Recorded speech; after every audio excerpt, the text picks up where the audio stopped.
నీ అమ్మ జీవితం అన్న. ఒకడు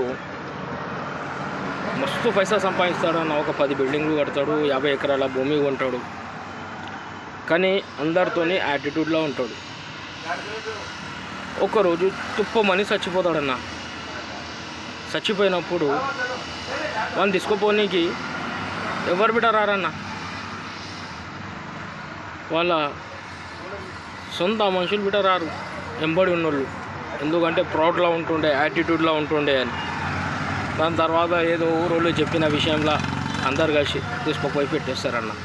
పెట్టేసిన తర్వాత ఇంటి వాళ్ళన్న వాన్ తీసుకుపోయి పెట్టినాక వాని బట్టలు, వాని వస్తువులు అన్నీ తీసి పడేస్తారు. పడేసినప్పుడు వాడు సంపాదించిన ఆస్తి ఎందుకు ఉంచుకోవాలన్న? అది బిడ్డ పడేయాలి కదా అన్న. వాని ఆస్తి ఉంచుకున్నారు, వాని డబ్బు ఉంచుకున్నారు, వాని తీసుకుపోయి పెట్టేసారు. పెట్టేసిన తర్వాత వాని వస్తువులు ఇస్తులు యాత్తు లేకుండా తీసుకుపోయి పడేసారు. ఇదేం జీవితం అన్నా? మనిషి దగ్గర యాటిట్యూడ్ ఉండొద్దు. చూడక డబ్బు చూస్తే ఇదే ఉంటుంది. మంచిగా ఉండండి. 4 రోజుల జీవితంలో ఏం తీసుకోపోం, మంచి చెడ్డది రెండే వస్తాయన్న. రెండోట్ల మనకి ఏదైనా ఒకటి సంపాదించేది ఉంది, మంచితనం.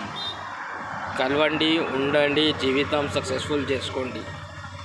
చచ్చిపోతే బిడ్డ నలుగురు వచ్చి మంచోడు అని చెప్పి నిలబడే అట్లా ఉండండి అన్న.